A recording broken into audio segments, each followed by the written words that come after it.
Show Caption Hide Caption. Retired Sergeant First Class Jeffrey Jones demonstrates how to use the medical ultra-wideband broadcaster MedHub system, which allows Army medics to tend to patients while recording data hands-free.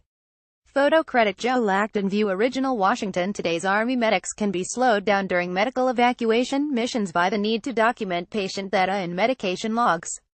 In the future, however, medics may be free from such tasks that can deter their focus on treating the wounded.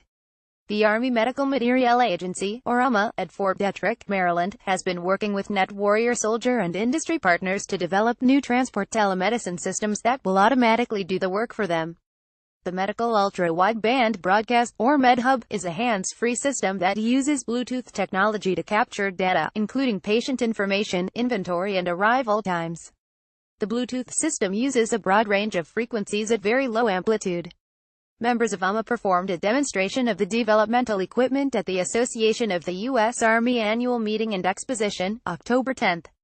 The system includes a tourniquet with built-in sensors, a heart rate monitor that records a patient's heart rate, blood pressure cuffs, and vital sign monitors. Patient data will be captured using a tablet that records and stores information. The new system could see the field as soon as 2020. All those things identify a new patient, said Lt. Col. Christian Cook, Medevac Mission Equipment Product Manager. He explained that with MedHub, a medic won't need to record the patient's record on paper. The best thing about this is it doesn't stop there, it flows off of the platform wirelessly to a medical treatment facility where we're taking the patient to, therefore they can prepare for the arrival of one or more patients, Cook said. Cook has 18 years experience as a medevac pilot and flew 3 combat tours during Operation Iraqi Freedom. He said as U.S. forces shift their focus to potentially new threats, data collection issues in the field may continue.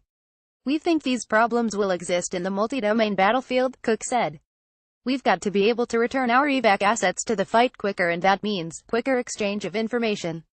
Often a flight paramedic or medevac pilot must now call the hospital and verbally give a patient's status and the number of patients being transported. The transport telemedicine system using the DoD Tactical Satellite Network will record and transmit patient data to the hospital. When treating patients on the battlefield, medics often must write down patient information on cards or memorize the data. They must also guess a patient's weight to determine an appropriate amount of medication. A proposed electronic scale will not only calculate a patient's accurate weight but calculate the amount of medication needed based on the patient's weight. Since the Vietnam-era, medics have had to manually perform these tasks that often will slow down treatment on the battlefield, said Army Transport Telemedicine Product Manager Jay Wang. The new product will help medics focus on administering patient care.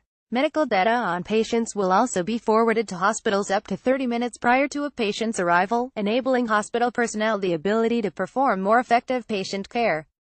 There is no data being sent to the hospital ahead of any medevac arrival, especially in the battlefield where we don't have a lot of communication, Wang said. So what we've done here is a system that does 2 things: provides the hospital with that vital critical information of how many patients, what's their basic vital signs, what's their ETA and how many are littered so that they be carried in so that the hospital can assign resources, number of beds. Medics must also keep a log whenever they remove medicine from inventory, remove medication from the building and when they administer medication to a patient. The proposed system will automatically document the medication using sensors and the wireless technology. What we're trying to do is create a scale of accountability, Wang said. Wang said that the products are still in development stage and his team is still finalizing concepts, but he is excited to turn the concepts into a final product.